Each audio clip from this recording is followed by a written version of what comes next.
Hey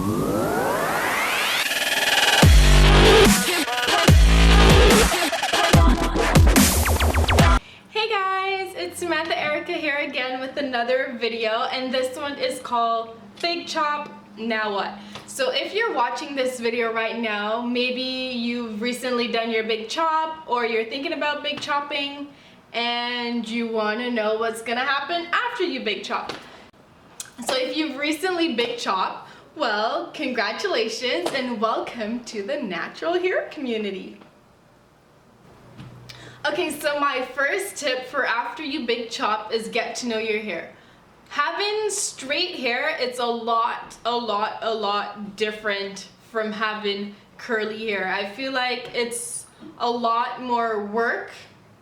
Well, for me, it's a lot more work having natural hair than it is having relaxed hair. So once you've big chop, you need to develop a new relationship with your new hair. You need to figure out what styles are gonna work for you and what products are gonna work for you.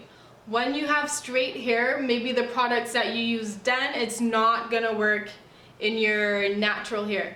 Lots of the products that I used before I did my big chop, I no longer use in my natural hair. So you're gonna have to try new products to figure out what works best for you. You're gonna have to try different styles like wash and goes, twist outs, braid outs, bantu knots, whatever, anything. You're gonna have to try and see what styles work in your hair and what products you need to use to get those styles that you want. Tip number 2 is deep condition your hair. I feel like as soon as you do your big chop, you should deep condition your hair right away. Deep conditioning your hair helps to unleash your curls, I feel like. It's not until I deep conditioned my hair for the first time after big chopping, I felt that I truly saw what my hair texture was like. Some people probably won't see it the first time after deep conditioning your hair. It could take longer. Some people don't see their true hair texture until weeks after, months after you big chop. Sometimes you don't see your curl pattern right away. But for me, I felt like after I deep conditioned my hair for the first time that I truly saw what my curls were like. Tip number 3 is develop a routine. You need to develop a routine that's gonna work best for you. So you need to figure out how often you need to wash your hair, whether you're washing with shampoo or you're co-washing. I don't recommend co-washing your hair if you're using a lot of product. If you're using a lot of gel in your hair, I feel it's better for you to shampoo your hair to get rid of all that buildup.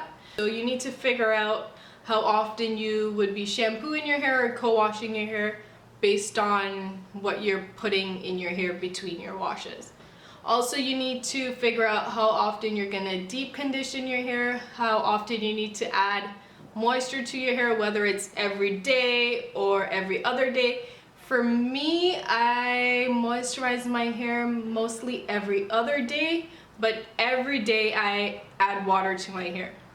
So I have my spray bottle, and most of the time when I'm styling my hair, I need to spray it with water to get it in the style that I want, especially if I'm putting my hair up in a puff. I spray the edges with water like how I showed you in my high puff tutorial video, or if I'm putting it in a fro hawk or whatever, I spray it with water before I put a brush in it or anything, just to help moisturize it so it doesn't break when I brush it.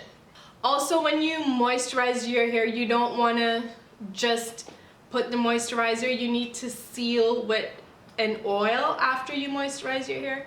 I feel like moisturizing your hair and not sealing it after, it makes no sense because the moisture does not stay in your hair. You need to add your moisture to your hair and then seal with an oil, whether it's coconut oil, almond oil, jojoba oil, olive oil, whatever oil you want to use.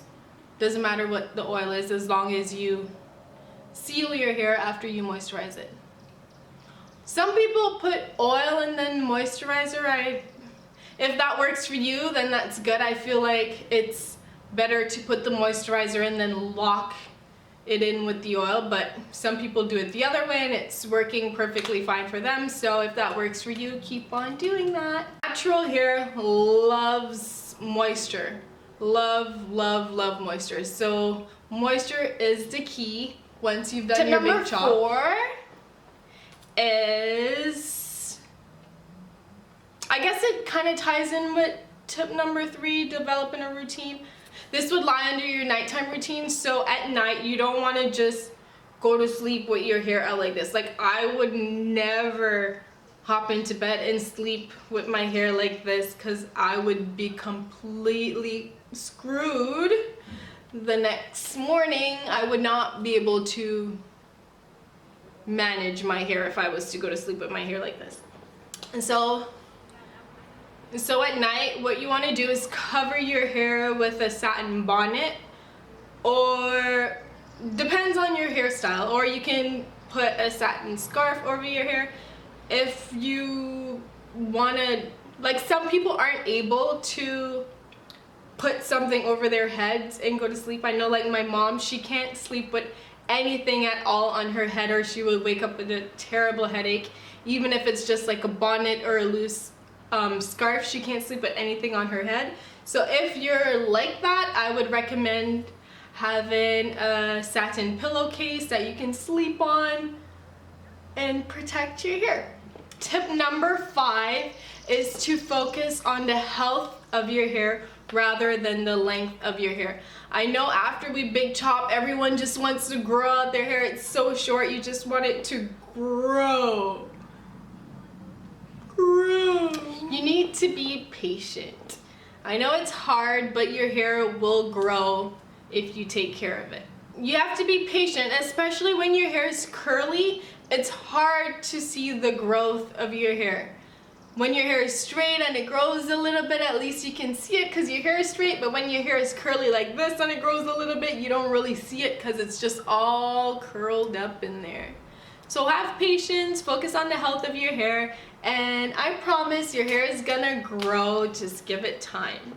Tip number 6 is watch your diet, because what you put in your body, it's gonna show in your hair. If you're not eating healthy, if you're not drinking a lot of water, your hair, it's gonna grow slower, and it's not gonna be as healthy as if you had a healthy diet. You need to drink a lot of water, stay hydrated. You need to have a diet rich in vitamin B, rich in protein, iron, omega-3 fatty acids, all that good stuff, so that your hair can grow beautifully.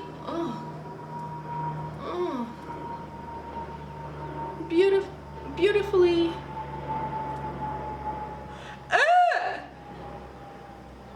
I need to watch my diet so that my flabs could be under control. Okay guys, so that's all my tips for today. Just remember to be patient. Natural hair can be a lot of work, but it is a lot of fun to have natural hair. It can be stressful at times. You can wake up and look at yourself in the mirror and be like, what the hell am I gonna do with my hair today? But you'll find something to do with it, and I'm sure that you will enjoy it. And so I just want to wish you guys all the best on your hair journeys, and I'll see you in my next video. I love you. Bye-bye. You need to develop a relationship with your hair.